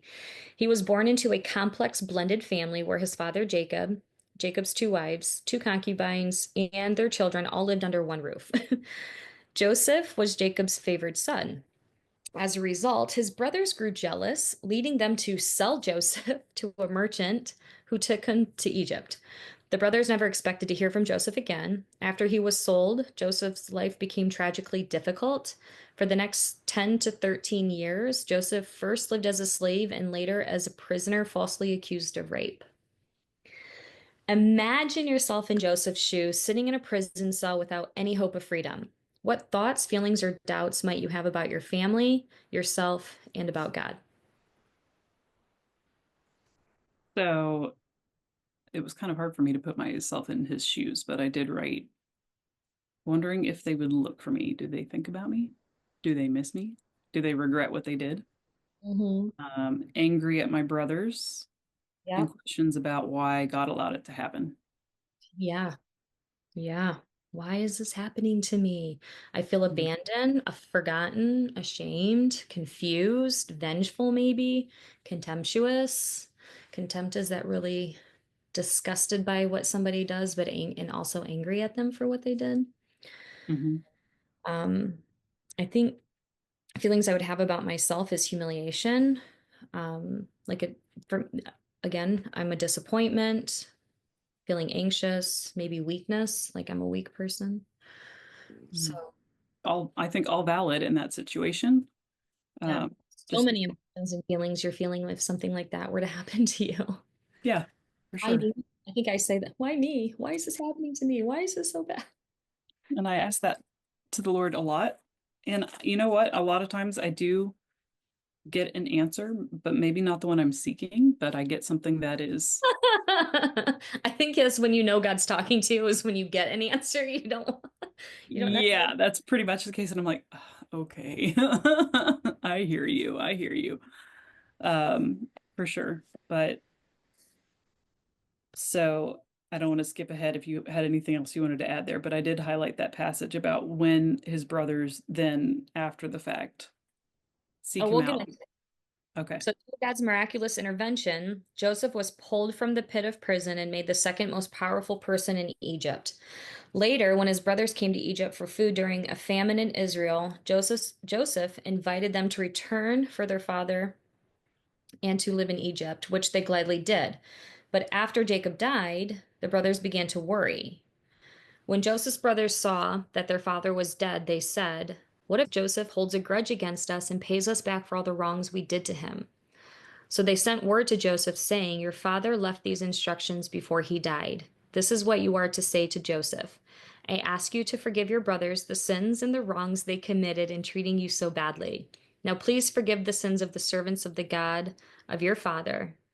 When their message came to him, Joseph wept. His brothers then came and threw themselves down before him. "We are your slaves," they said. But Joseph said to them, "Don't be afraid. Am I in the place of God? You intended to harm me, but God intended it for good, to accomplish what is now being done, the saving of many lives. So then don't be afraid. I will provide for you and your children." And he reassured them and spoke kindly to them. What assumptions are the brothers making about Joseph in verse 15? So they said, "What if Joseph holds a grudge against us and pays us back for all the wrongs that we did to him?" Mhm. That he was bitter and resentful and vengeful. Hmm. Yeah. And he was in a position of power, so he could have done something to get back at them, you And know? I So, would further go on to say that I think they believed that because that's what they would do if they were in Joseph's shoes. yeah, So that's why they thought that Joseph would do that to them. yeah. That's often that's how our brain works. This is what I would do in that situation. So this is what I'm assuming you're going to do. Mhm. Like, I never thought those things. Those are your thoughts, not mine. Yep, yep, Helps. That's the emotional liberation that helps set you free. yep. Why do you think Joseph weeps when he got that letter? I mean, I was thinking just because he misses his family and his brother, because he got the apology that he's been waiting for forever, Yeah. that they actually are sorry for what happened and they regret it. And so that's a very healing thing. I think everybody answers this question from their own whatever they're going through personally, their own experience with whatever it is that they're working through as they're going through this study. Um, I said sad because his brothers still don't know his heart. as if Mm, he was going to hold some grudge against them and be vindictive. Like, you still don't know who I am. And mm, it's true, they don't. And they obviously they got rid of him when he was 17 and he's been gone for many years. yeah. But also relief that forgiveness has finally come. Like, and this can be done. We can close this chapter. And this is what's so important to understand about apologies and it's never too late to seek forgiveness because you have no idea what that's going to do for the person. You don't know what kind of, it reminds me of the Billy Madison. Mm, hmm. It's been a while Uh, since I've seen it, but yeah. when, so remember when he's like, so he's, growing up and he calls the one kid from school and apologizes for being a bully to him. And he gets up and grabs the lipstick and crosses off Billy Madison's name on the paper that's hanging on the wall that says list of people to kill. um, like you just don't know what your confession and saying, "Will you forgive me?" There's so much freedom that comes from that when you offer that to somebody. Um, Now they might not forgive you. They might not let it go. They might just, yeah, I think he was like, yeah, sure, cool. Like I didn't even remember that anymore, but like, all right, and then it's like people to kill. So it's our humility oftentimes helps set people free from anger and bitterness and resentment and the things that are holding them hostage. So, and I think this is like a part of AA where that's the making the amends stage. I think we all should be making amends all throughout our lives as things come up. It's like, oh my gosh, I know I went through this process with a lot of people throughout my whole life, my childhood and upbringing. Anybody that that God revealed to me, I would reach out to and be like, hey, I just want you to know that I apologize. If I mistreated you or I misspoke or I said something in high school and when we dated or whatever, that I want you to know that I apologize for that. And if you could forgive me, I'm just asking for forgiveness. And a lot of my responses that I got back were, you don't owe me an apology. I'm the one who owes you an apology. And I'm like, so through my humility of apologizing for something that I probably never needed to apologize for, offered freedom for that person to then apologize themselves and confess and let go. Yeah. It's so healing what it can do if you Mhm. just do it. Do the hard thing, reach out. Who cares what the response is going to be? You're not apologizing to get something. I'm apologizing. I'm offering forgiveness. I want you to know I forgive you for what you did. And I don't Mhm. hold a grudge and I'm not carrying this with me. I don't want you to carry it with you anymore. You are set free. So Joseph chooses to break the normal way his family deals with hurt feelings and conflict by forgiving his brothers. How might you have responded if you were in Joseph's position? Be sure to honestly put yourself in Joseph's shoes. How would you Mm. have done that? So I was thinking about this, and I think modern day Laura would forgive. I do think that because this was a long time coming, and I've had a lot of time to think through it and process the emotions and feel everything, but at the end of the day, just be like, you know what, I don't want this in my heart anymore, and I forgive you. Now, BC, Laura would have not done that. So I would have been mad. I probably would have picked a fight, I would have said every wrong thing and everything I had ever felt. But I think I would forgive and take my feelings to God, like, and just pour my heart out to Him, but let that person know that, you know, I do forgive them for that. Person's brothers. I had to think about my relationship with my biological father. One, I had to imagine who in my life has betrayed me in the way that I think Joseph felt betrayed. Mm, And I was somebody who tended to gaslight myself, which is probably why it made it so easy for other people to also do that. But I would project my worthless feelings back onto myself and feel like a burden always. Well, mhm. I'm the problem. I was the problem. You guys had every right to get rid of me. Like, let me just remove, I used to say this to men that I dated who would, everything would be great. And then if problems started to arise in our relationship, I was always the problem. Well, if you would just do this, this wouldn't be a problem. If you'd stop doing this, this wouldn't be a problem.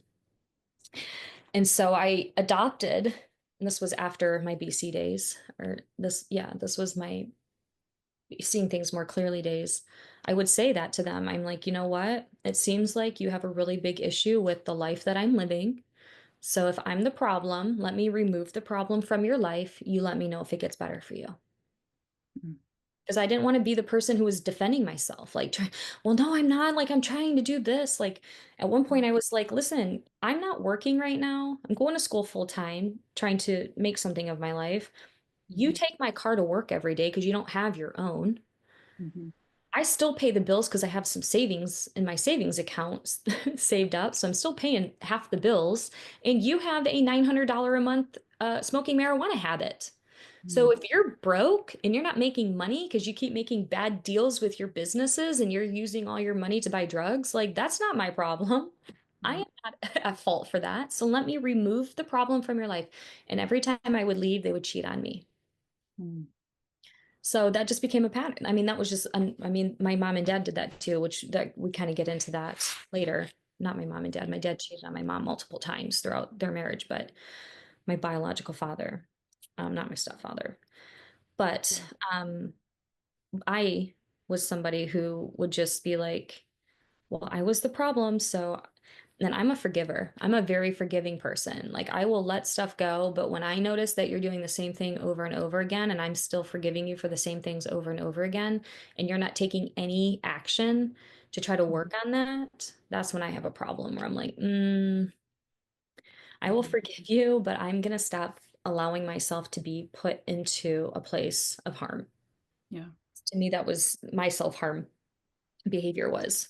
Well, he said he was sorry. And it's like, yeah, but he's done this like 8 times. So, like, how many times are you going to keep letting this person treat you this way and going back to them, allowing them to do it over and over and over again? And I'm like, Mhm, well, the Bible says that we're supposed to forgive 7 times, 77 times. So I just need to keep forgiving. And that's not what that scripture means. It means, for me, what I learned where God was like, I tell you to do that because people are going to hurt you over and over. And this memory is going to come back intrusively over and over. So you need to keep forgiving that and letting it go and letting it go and letting it go. It doesn't yeah. mean that you need to keep letting people in your life who are causing harm to you. At some point, you need to have boundaries that say enough is enough and I'm walking away. I'm not going to let this in my life anymore. And there's also scriptures that say to do just that.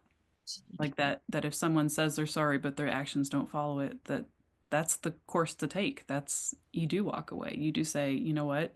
And from them, it says flee from them. Flee from them. Yeah, literally. Like and I just encountered that. I think took a screenshot of it somewhere and I was looking for that because not encountered it, but I saw something about that this week and it listed the verses and I'll see if I can find that later. But I just thought that was really interesting because I don't think people think about the fact that the Bible actually has verses on if they say they're sorry, but they don't change their behavior, they're not sorry. And Form of it's time manipulation. for you to move on. I used to say that at the residential. Saying you're sorry without changing your behavior is another way of, or is just a way to manipulate people. And I'm Yeah, like, you're it right.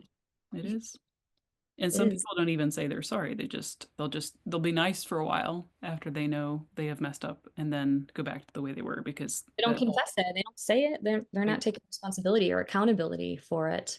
right. Which They is why I just think that other verse, when God's like, if you bring your sacrifice to the altar, you leave it there. If you have something going on between you and your brother, you need to go make that right with your brother and then bring me your sacrifice. And obedience is more important than sacrifice. mhm, So I need to make amends. I need to not make amends. I need to at least seek forgiveness or apologize and take responsibility for my actions. mhm, mhm. Agreed. I'm real quick to recognize when I mess up. Yeah. So going back to verses 19 through 21, where it says, don't be afraid. Am I in the place of God? You intended to harm me, but God intended it for good to accomplish what is now being done, the saving of many lives. So carefully consider the different aspects of this response. Don't be afraid. Am I in the place of God? You intended to harm me, but God intended it for good. So which one of these three statements speaks the most to you and why? If you intended to harm me, but God intended it for good. When I read that, I just started crying immediately. Mm, Um, mhm, because I have been rejected and lied about. People have misunderstood, have taken my words and twisted them and made me out to be this horrible person, probably for most of my life.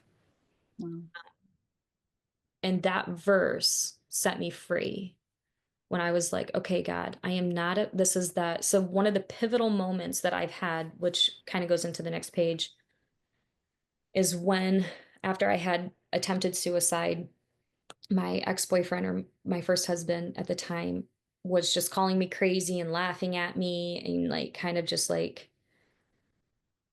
provoking. I don't know, the it was just treating me in a way that made me feel crazy. yeah, Um, was always meant for harm. And it's the same story. So the first time was I was trying to call anybody and everybody I could after that happened to like seek comfort, and nobody answered the phone except for my little sister. mm, And the only thing I remember about that conversation as I was pouring it out was she said to me, I'm so sick of you playing the victim all the time. mm, You're always the victim. And it was malicious in the moment because I was hurting. But it was also the moment I heard the Lord say, but do you want to continue to choose to be? mhm, And it was the first time I was like, what do you mean choose to be? I'm not choosing to be a victim. I am a victim. He's like, but do you want to continue to choose to be? mm, And all of a sudden, that gave me a new thing to strive for. I'm like, what do you mean choose to be? This is why I'm a choice theorist now, because this is like downloaded into me. yeah, Choices, me choosing to not be a victim didn't minimize what happened to me. It was me choosing to not allow that to control and dictate who I saw myself as in my identity. yeah, So as much as when my sister said that, it was so painful and it was I just was like she hates me. Like and she did, I think for a while. I don't think she ever hated me. I think she hated what was going on inside of me and she didn't understand it or anything. I know that my sister loves me, but she did not experience our biological father the way I did. She was 2 when my mom left. I was 8, almost 9. So a lot of my childhood was dictated by that. Now, my older sister also went through all of those things, but she internalized it way differently than I did. I'm the second born rebellious scapegoat type person, and she's the golden child, the just say it the right thing, don't talk back, don't do this. And I'm like, to hell with that talking back. He should not be able to do this to us, and I would get real mad about it and she would, she was more quiet about it. So that was like one of those pivotal moments for me. The second time was ready to fly home. My older sister was pregnant with her first daughter and we are having a baby shower. And I was like, okay, I've been going to church for a while. I'm feeling a little bit better about my life. I think I'm at a place where I can tell everybody what I've been doing for the past 3, 4 years of my life because I was that was all like I didn't have a relationship with my family. Like I saw them for holidays and stuff, but nobody really knew what was going on in my life. And I broke up with my boyfriend, my first husband again. I broke up with him. Or I just told him I need a break. Like I need to just go home. I need to clear my head. Like I'm coming out of this former life, trying to move into this new life, and I'm really confused about everything, but I know I need to go tell my family what's been going on. And I was scared to death. mm, Be like, I've been working at a strip club. I've been taking my clothes off for money. Like it was, I couldn't even say that I was a stripper. I was like, I dance at a gentleman's club. Like it was hard for me to say the actual words, the truth, which God really worked on in me. But, because we glamorized it. I didn't work at one of those dirty, raunchy like strip clubs. There were no stripper poles. There, you weren't allowed to wear like anything. We wore evening gowns. Like it was very fancy, you know, steak and lobster type dinner restaurants, but with an escort service that was legal, basically. Um, mhm, and so to go home to try to confess that, I was just like so anxious about it. I was freaking out on the inside. I'm like, I don't know how my family's going to reject me. They're going to hate me. They're going to this, they're going to that. Like all of the fears were inside. mm, And I was getting on I asked him not to call me. Please don't contact me for the next week. Like I just need some space, some to clear my head and to heal from because we had gone through a lot of abuse in our relationship as well. He called me right as I was getting ready to walk onto the airplane. And I was like, I'm not going to say his name because I'll respect his privacy, but I was like, I asked you not to call me. I'm serious about this. Like, I really just want you to give me some space to work with God and to come clean. And he was like, oh yeah, I know. I totally get it. He was like, and I'm just calling to say I just wanted to wish you a safe flight and I hope you have fun when you get home. And I was like, please don't call me. Like, Mhm. promise me you're not going to call me. Like, just show me that you'll respect this one thing. And he was like, I said I wasn't going to call you. He goes, I just wanted to call and say, I hope you have fun at your intervention when you get home because I already called your parents and told them everything. And I was like, Mm. I don't know how I didn't throw up everywhere. In that moment, I was so sick to my stomach. Like, it was like the part of me that I thought, like the prodigal son returning to say, this is my confession you took from me. And I was very angry about it at first. But on the flight home, I was praying about it and praying about it and praying about it because I'm like, God, I don't even know how I'm going to do this. And he said, you need to forgive him. Mm. I'm like, forgive him? Ah, there's no way I'm going to forgive him. He just did this to me. And he said, he did you a favor because now you have no choice but to talk to them about what's going on. You're not going to chicken out. Right. He opened up a door that you are struggling so desperately to open yourself. So Mm. be grateful that he did it for you. Stop looking at this like he betrayed you. He did. That hurts, all of that. But on the flip side of that betrayal is you have to have this difficult conversation now. Mhm. And I got off the plane, my mother was there, and I'm like just a ball of mess. And I get in the car and she was like, how was your flight? We're so happy you're home. All of these things. She never mentioned anything to me. Mm. I get home, we do the whole baby shower, the whole family's there, everything's going on. By the end of the day, everybody leaves, and it's just my mom, my Aunt Laura, my two sisters, and I think I can't remember if my Aunt Sharon was there, but there was just a few of us all sitting around talking. And I don't know who brought it up first. I don't know if I brought it up. I think I did. I think I said, so my this person, we'll call him Joe, since Joe's such a common name. Or I should call him Chad because he's a Chad. I'm just kidding, like a Karen. Um, told me that he called you and told you what's been going on in my life. And she goes, oh, he didn't just call me to tell me. We didn't talk to him on the phone. He left us a voicemail and on the answering machine in the house. So everybody heard what he said on the phone. Mm. He told everybody who was here for this party. They all heard it. And so I was like, oh my gosh, now everybody knows. Like, oh. And I just felt so much shame. And I just started crying. And I'm like, so this is what's been going on. And I just told them everything. And she's like, well, he made it sound way worse than that. And I'm like, I don't doubt that. Mm. I was like, but there's more. This is all I can muster up to say right now. Mhm. And so it's like, you intended to harm me. And I think about him all the time where I'm like, you intended to harm me, but God intended it for good. And he Mm. showed me how to make good. And what he showed me was that my family loved me in ways that I never thought that I was lovable. And they understood you don't think about it. Like I'm like my mom was 17 when she got pregnant. So much shame. You know what I mean? Like, and then Mhm. she got pregnant for a second time at 18, 3 months after she had my sister. She was pregnant with me. So it's like they understand the shame. And here I thought I was alone in it. So when they started, and then my Laura was sharing some of her story, and I was just like, oh my gosh, like, yeah, this is bad and way worse than what you guys did, but like the shame is all the same. Like we all felt the same in those moments. Yeah. So the you intended to harm me, but God intended it for good. I take that in every painful memory that the enemy tries to throw in my face to belittle me or put me down or make me feel worthless or like a disappointment or all these things. Like, I'm like, all right, God, how can you intend this for good? How can I bring honor to you and Mm. glory to you through this pain and suffering I went through? And that is literally where Shattered into One came from. Your life is shattered, And it wasn't just broken because we can put broken pieces together, but when something is shattered, it there's no putting a shattered anything together. Only Mhm. God can do that. And he wants to be the person who fills in all the cracks of this shattered piece of life you think you have. So that's my story. And it brings, I mean, Oh, so many tears. No, yeah. it's, I mean, incredibly, it sounds like it was incredibly hard, but also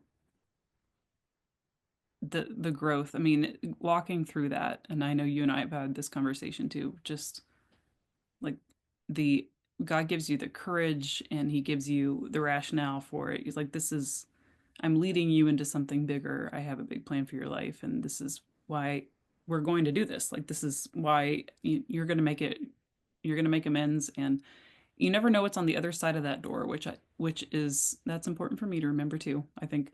Um, because I've definitely been in situations where I've come to, my family and said like this is what's going on. I think the hardest thing was when I actually left. Like I physically walked out the door, and that weekend was the worst weekend of my life, and I expected to go home to people just being yelling and screaming because that's what I was accustomed to, but I was received with open arms. My mom said, "Hey." She looked at my dad and she said, "Our kid's home." And then Yeah. they just hugged me. And like you don't know what is going to happen on the other side. Fear tells you one thing, but so I wrote, I did find the section.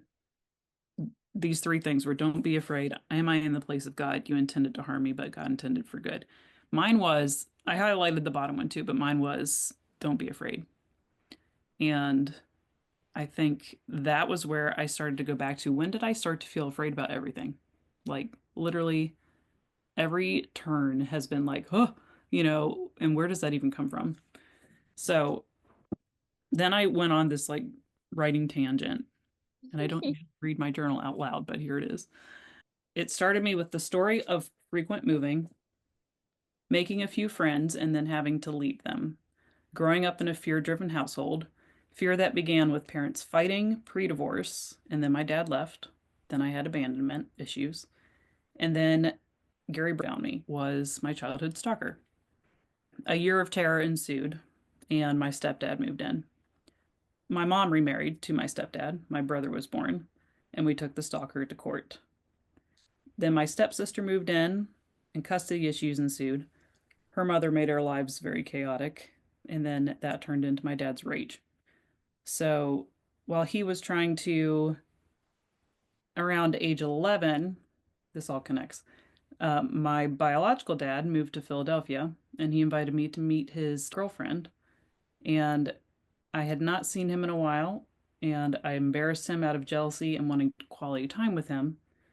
So then that visit didn't go very well. And I came home to an email that said, I don't want to be your dad anymore. And he wants to focus on his new girlfriend, all while being also bullied at school because I was the pretty girl with the blonde hair. So, and this is the part my parents don't know. What? That you're the pretty girl with blonde hair. I didn't That's, have friends because I was the pretty girl with blonde hair. Like it was atrocious. I don't know what that is, but Uh, there's something about just I get that tall frame, long hair, pale skin. I feel like there were a lot of girls in that class that, and I didn't see myself vainly. I didn't, but they were threatened by it because all the boys thought I was pretty. I wanted mhm. them to go away in the worst way. So That nobody would know and why. yeah, yeah, I just wanted to be invisible at that point, just because my personal life was so hard, and I was like, "You're making this 10 times worse." So I got that email, and I remember it was a weekend. I don't know where my family was in the house somewhere, but I remember the kitchen was empty. And so I went downstairs and I grabbed two knives and I went back up to my room and I tried to slit my wrists. And when I got to the point where I pressed one to my wrist before I could start to cut, I just started to cry. And I cried and I cried and I cried. And I made it. I put them down, I put them back because that terrified me that I got to that point. But that was at the end of sixth grade. And not too long after that attempt, I went to a Point of Grace concert. Do you remember that group? And this is the transitional year between sixth and seventh grade. Middle school was rough. Seventh grade, by all accounts, was much worse. But it did plant a seed. And when I got home from that weekend, I was with my cousins and my aunt in Virginia after they took me to that concert. And then I went back home and I was laying in bed the night before seventh grade started. And I asked God, if you're real, please come into my heart.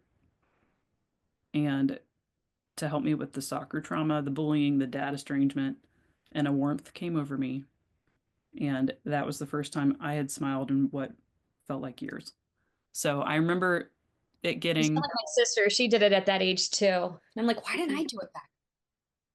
I was I don't know, 28. Why did it take me 28 years? But because everybody's walk is, different what and I went through is why I'm what I do what I do now. Like, right. so It wouldn't have been the same experience. But I exactly. think then moving forward from that was just me realizing too I mean, I kind of skimmed over the stalker situation, but there were a lot of components to that, and then that being back to back with my dad abandoning me. That led to that really low place being 12, but also the fear factor because I wasn't allowed to go outside. I wasn't allowed to ride my bike down the street anymore. My school was aware that someone was after me, and like I was constantly reminded of it. Should I have been in therapy for this? Absolutely. Did I go? No. But Therapy now. right, right. But then I never really, I was a kid. I never learned what to do with those feelings, and that manifested, or I projected that into fear of everything. So when my stepdad became much more, he went through some of his own things, but a lot of that was taken out on me. So authoritative, much more angry than necessary. He became that stalker. That's when I started to just see the world differently. So I think as a kid, for a lot of teenagers, like to their rebellious acts are, to go out and do things that their parents say not to do. But me being the golden child was trying to survive literally under my roof. So I didn't do anything. And making that connection was wild because I realized that, I still do that in a lot of the abuse that I have suffered. That's where God's working through me, is to stop being afraid. Like I've protected you through all of that, and that, I protected you through that stalker situation. I know you were only 9, but it started really early on, and it snowballed.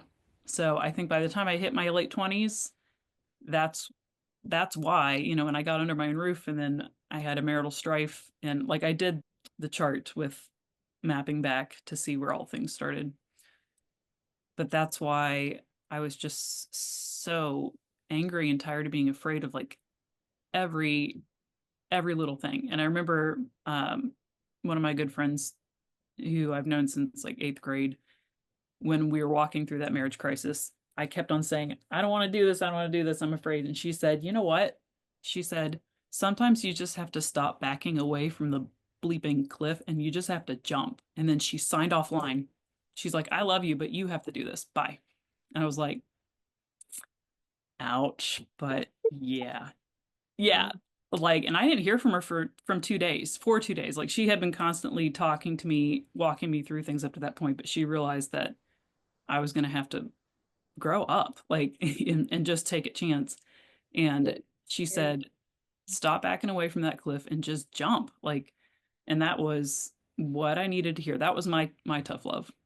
Mhm. Um, but in order to overcome a lot of that fear, like that's going to be something that I'll probably be working on for a long time. But because not a lot of people can relate to having someone who was a stalker and after literally actively trying to kill them for an entire year.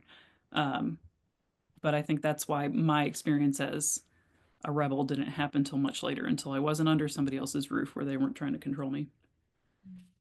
But that's my story. And look at us now. Yes. So I want to close on a positive note. What would you say is one specific message from your family of origin that God has revealed to you that you want to change as part of your hard work of discipleship? Specific message about my family or From my your family family of origin. origin. So this has nothing to do with your family. It's just what message from your family of origin that God has revealed to you through the story you just shared, this fear that you have, and why that you want to change to become a part of your hard work for just like of discipleship. So like for me, the biggest, I guess the most prominent one now is you don't need validation from anyone because I call you beloved. You are my Mhm. beloved daughter. Yeah. I've never felt like a daughter. Like I love my stepdad. Um, and I'm so grateful for him coming into my mother's life and being there for us.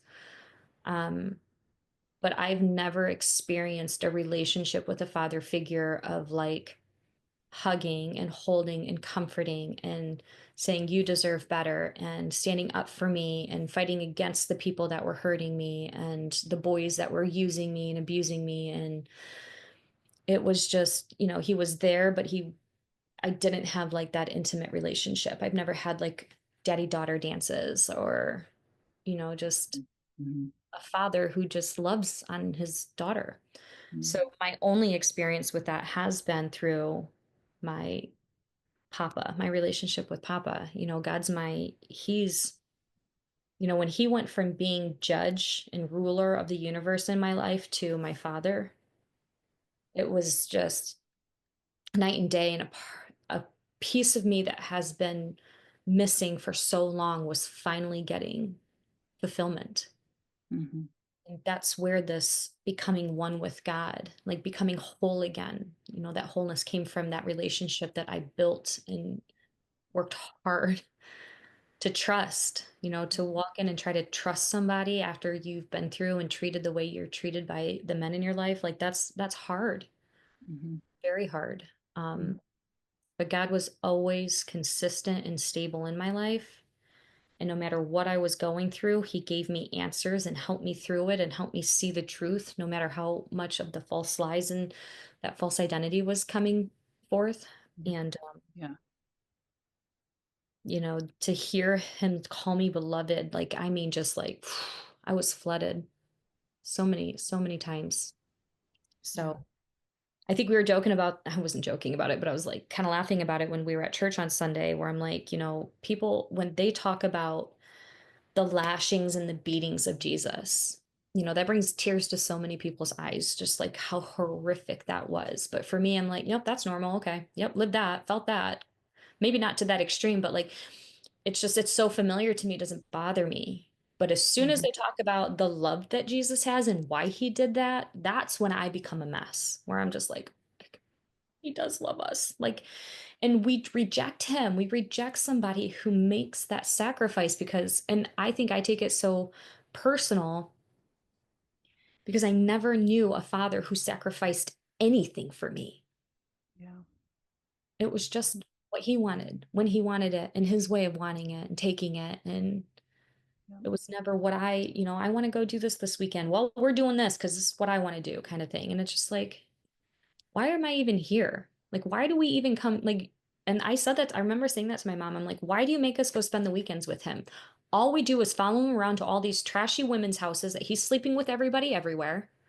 Mhm. We get locked outside, locked in the basement, he would put like the alien movies on and like Chucky and these scary ass movies that 5, 6, 7-year-old kids should not be watching.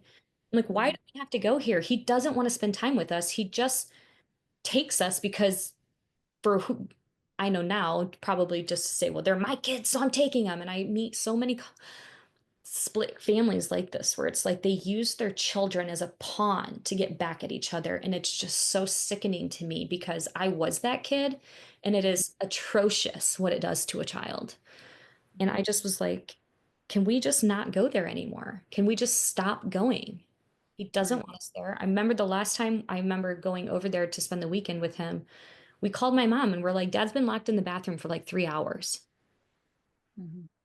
coked up, drugged up. I don't know if he was doing heroin or what was going on, but he didn't come out of the bathroom for 3 hours. Mm. And I'm just like, and so my mom came and picked us up, and she had to be very, it was also the same day that I now know was her and my stepdad's like first date. They were together. So she's came to the apartment and was like, I need you to stay in the car. Don't come up for under any circumstances whatsoever. You don't come upstairs. She's Mm. like, but if I'm not back down here in 5 minutes, call the police.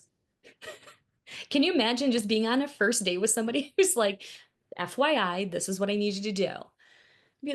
And my dad was like, okay. My stepdad.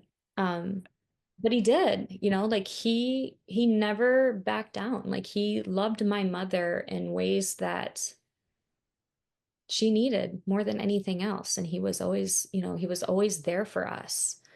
Um, so I'm grateful for that. Mhm. God Yeah. fulfilled the rest of like that need to have that father figure in my life. So, Mhm. Yep. but Yep. I think what is most yours? Specific message. specific message. Same question I asked. Yeah, I know. It's just, I was listening to you and it's like I'm still thinking about it. So I think just the do not be afraid, the stop walking in fear and just think back on the times that really, really scary times that I protected you and like there's nothing that man can do to hurt you. Um, and just that God has always shown up. And even I think the hardest thing for me has always been to stand up to someone. Confrontation terrifies me, and that's something that I have to work on. But I think it's because, you know, as a kid, whenever I would stand up for myself or for whatever was happening, I would be so severely punished for it.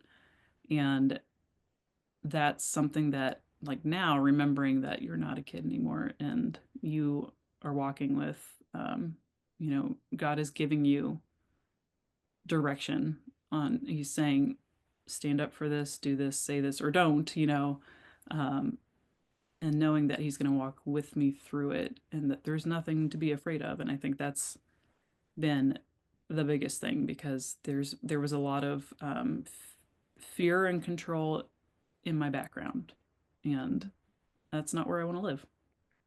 So Amen. Hallelujah. Well, this was a very emotional and nice recording, nice yeah, podcast. You it's a guys good one. A deep talk. trying, going deep within yourselves and taking away from this the things that God wants you to take away from this. Hmm. I'm going to close this in prayer, and then Okay. we are goodbye, and we will see you guys next Saturday. Um, but Lord, I believe you are a God with great purposes. You placed me into my particular family in a particular place in a particular time in history. I don't see what you see, but I ask you to show me, Lord, the revelation and purposes you have for me in your decision. I do not want to betray or be ungrateful for what was given to me. Yet at the same time, help me discern what I need to let go of from my past and what my essential discipleship issues are in the present that must be addressed. Grant me courage, grant me wisdom to learn from the past but not be crippled by it. And may I, like Joseph, be a blessing to my earthly family, spiritual family, and the world at large. In Jesus' name, amen. Amen. So, Gosh, girl. woo, number 4. So, our next one, journeying through the wall. Everybody tries to go around the wall, or we're going to talk about how you get through this. So, read chapter 4. Come next week to our podcast, our live recording, and leave your questions, leave your comments, reach out. You can go to shatteredinto1.com, and you can contact us through the website. If you have anything you want to share, any revelations that you're having, any stories that are helping you heal from your past, things that God's doing in your life, we would love to hear those things and share them if you are willing to share with us. Otherwise, a couple of announcements. Again, we'll be posting information. I'm going to put a page together today for our upcoming women's retreat that is going to be the first week of August in Holden Beach, North Carolina. So if you want to know more information about that, feel free to click that link. You can check out, it'll be on the shatteredinto1.com website. It'll be on our Facebook page. I think you're going to share it on your Facebook page too, Laura. And then the other announcement, I don't know if I want to share it yet. I think I might hold off a little bit longer. I'm super nervous about talking about it when normally I'm just like wanting to share all the good news going on in my life. But there is some really good, exciting news coming up. I might share it at the end of the study when we get done with the study and we go through it. I'll let everybody know kind of our next steps in the transition that Shattered Into One is making. And yeah, it'll Like, be more solid for me, and I'll have a little bit more knowing and understanding and preparedness to share that stage. So we love you that's guys. awesome. We thank you for listening. We hope that this is helping you navigate some of the dark waters you've been through, and you're starting to really get a better grasp of your identity and who you are and how much God truly, truly, truly loves you. So, till next time, have a great rest of your day and weekend, and we will see you next week. See you soon.